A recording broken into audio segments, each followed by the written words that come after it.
Hello everyone, সবাই কেমন আছো? আশা করছি ভালো আছো।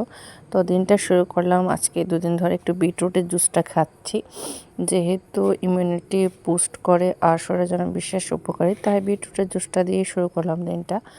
তো সকালে একটু হাঁটাহাঁটি করলাম ছাদে গিয়ে। আমি কিছুদিনের জন্য বাবার বাড়িতে এসেছি, অধ্যয়নে যেহেতু এক্সাম শেষ, একটু কিছুদিনের জন্য রিল্যাক্স, তাই একটু বেড়াতে আসলাম, মামার বাড়িতে নিয়ে আসলাম। ও বলছিল অনেকদিন ধরে মামার বাড়িতে ঘুরতে যাবে, তাই নিয়ে গেলাম। তো এখানে গিয়ে খোলা আকাশ, খোলা ময়দান পেয়ে তো সে একদম পাগল হয়ে গেছে। কারণ শহরে যে চার দেওয়ারের মাঝখানে থাকতে থাকতে ওদেরও ইচ্ছে হয় একটু মুক্ত হাওয়ায় একটু খেলাধুলা করার জন্য। তো খুব মাঠে খুব খেলা করেছে সেদিন।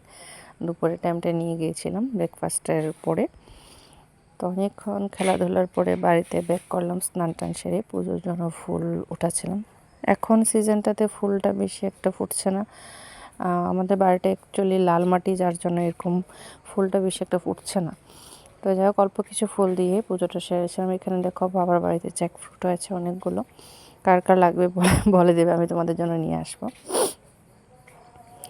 তো এই যে কয়টায় ফুল ফুটেছে ওইগুলো দিয়ে পুজো সেরে নিয়েছিলাম। ছাদে নিচে সব জায়গায় মোটামুটি ভালোই, যে কটা ফুল ছিল ওটা দিয়ে হয়ে গেছে। ফুল ফুটেছিল না, অন্যান্য যে গাঁদা ফুল টুল ওইসব বেশি একটা ছিল না আর কি। আমার বাবার বাড়িতে প্রচুর ফুল থাকে। তো এখানে লাঞ্চ টাইম এখানে চিকেন, এটা ছিল কাঁঠালের একটা এঁচড়, গোদক টাইপের টক, একটা চাটনি, তারপর স্যালাড, মাংস ছিল আগের দিনের, ওগুলো খেয়েছিলাম। তারপর আফটার লাঞ্চ কিছুক্ষণ পরে 3টা সাড়ে 3টার দিকে এই যে গাছের পেকেছিল, ছিল একটু, আমার কাছে একটু রটাই ভালো লাগে, ওটা খেয়েছিলাম। তারপরে ইভিনিং টাইমে বলছে আমি আজকে ইভিনিং টাইমে গুনো করবো না, আমাকে পার্কে নিয়ে যাও। কবে থেকেই বলছে, আমি বললাম চলো ঠিক আছে আজকে নিয়ে যাই। তো পার্কে নিয়ে গেলাম, এটা হলো চিলড্রেন্স পার্কে। তো এখানে গিয়ে আমরা সবাই দুজন মিলে মোমো খেয়েছিলাম। অধ্যয়নের খুবই ফেভারিট মোমো। তো অপশনালিটা আমি বললাম যে মোমো না হয় চিকেন ফ্রাই, তো চিকেন ফ্রাইটা দিইনি, আর যেহেতু আগে চিকেন খেয়েছে তাই মোমোটাই নিয়েছি। তো বাড়িতে এসে যে বিটরুটের যে জুসটা বানিয়েছিলাম, যে বিটরুটে যে এটার মধ্যে গাজর টাজর ছিল, ওটা দিয়ে আবার পেঁয়াজ একটু কেটে, ধনেপাতা একটু মশলা টশলা দিয়ে ওটা দিয়ে একটা পরোটা বানিয়ে নিলাম সবার জন্য।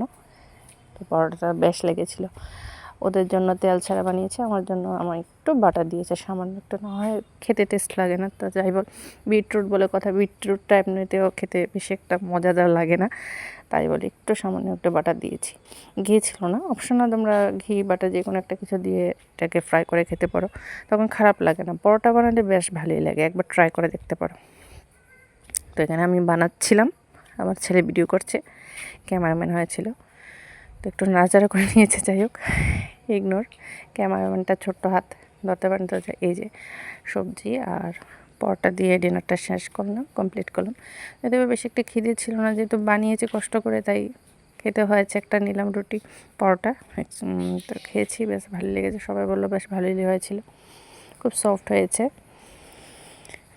তো আজকের মতো এইটুকুই, ধন্যবাদ সবাই।